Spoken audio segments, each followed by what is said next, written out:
pas encore en service, mais toujours aussi polémique. La future ligne à grande vitesse entre Bordeaux et Toulouse suscite de nombreuses interrogations et parfois aussi de la colère, notamment chez les viticulteurs. Certains sont inquiets de voir leur vignoble traversé par le tracé. Pour eux, c'est tout un écosystème qui est menacé. Jean-Pierre Stahl, Ludovic Cagnato. Vieille propriété familiale depuis le XVIIIe siècle, le château d'Hérens a reconstruit son vignoble de 25 hectares en 1984.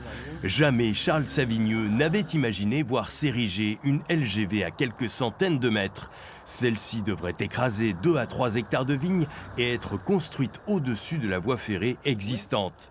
Au-dessus de ces lignes, quasiment une hauteur de 6 mètres par-dessus. Ce qui fait qu'on va avoir un mur ici, un mur avec une largeur de voie qui est encore aujourd'hui inconnue. On est très en colère parce qu'on va aussi avoir des nuisances sonores monstrueuses. Et en plus, ces voies qui vont être ajoutées vont passer en plein milieu ici de ces marécages. C'est lamentable. On s'attaque à la biodiversité, on s'attaque au milieu agricole, viticole, forestier, à la faune, à la flore. Et également sur la commune de Saint-Médard, il va y avoir un impact très important sur toute la circulation et le cadre de vie des habitants.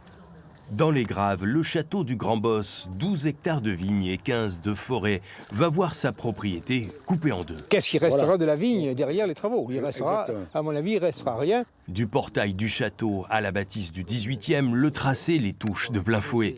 Théoriquement, la ligne rouge va représenter 100 mètres d'emprise.